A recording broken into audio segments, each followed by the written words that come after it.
بولا کہ مجھے تو تو نے گمراہ کیا ہی ہے، میں بھی تیرے سیدھے رستے پر ان کو گمراہ کرنے کے لیے بیٹھوں گا،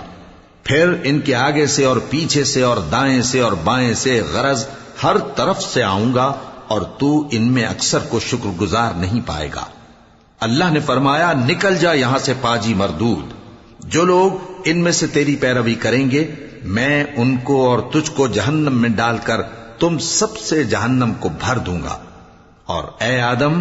تم اور تمہاری بیوی بہشت میں رہو سہو، اور جہاں سے چاہو اور جو چاہو نوش جان کرو، مگر اس درخت کے پاس نہ جانا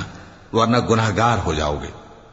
تو شیطان دونوں کو بہکانے لگا تاکہ ان کی شرم گاہیں جو ان سے پوشیدہ تھیں ان پر کھول دے، اور کہنے لگا کہ تم کو تمہارے پروردگار نے اس درخت سے صرف اس لیے منع کیا ہے کہ تم فرشتے نہ بن جاؤ یا ہمیشہ جیتے نہ رہو،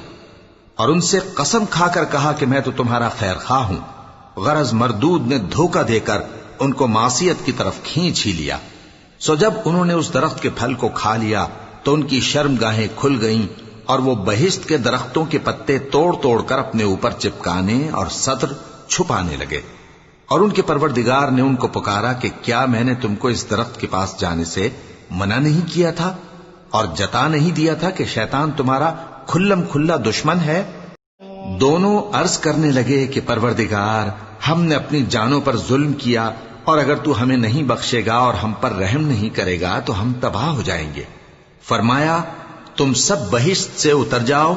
اب سے تم ایک دوسرے کے دشمن ہو، اور تمہارے لیے ایک وقت خاص تک زمین میں ٹھکانا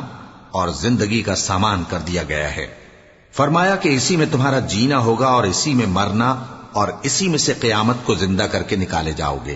اے بنی آدم ہم نے تم پر پوشاک اتاری کہ تمہاری شرم گاہوں کو چھپائے اور تمہارے بدن کو زینت دے،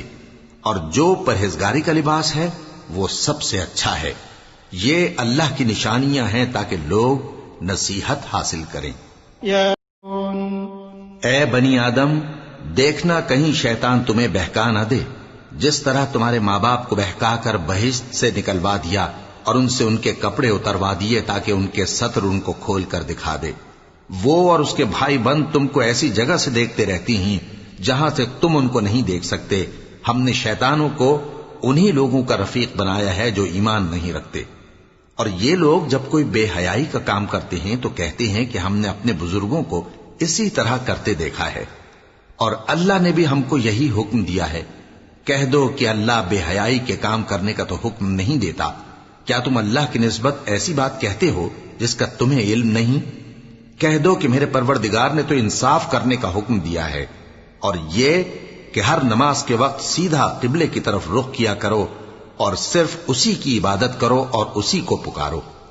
اس نے جس طرح تم کو ابتدا میں پیدا کیا تھا اسی طرح تم پھر پیدا ہوگے۔ ایک فریق کو تو اس نے ہدایت دی اور ایک فریق پر گمراہی ثابت ہو چکی۔ ان لوگوں نے اللہ کو چھوڑ کر شیطانوں کو رفیق بنا لیا اور سمجھتے یہ ہیں کہ ہدایت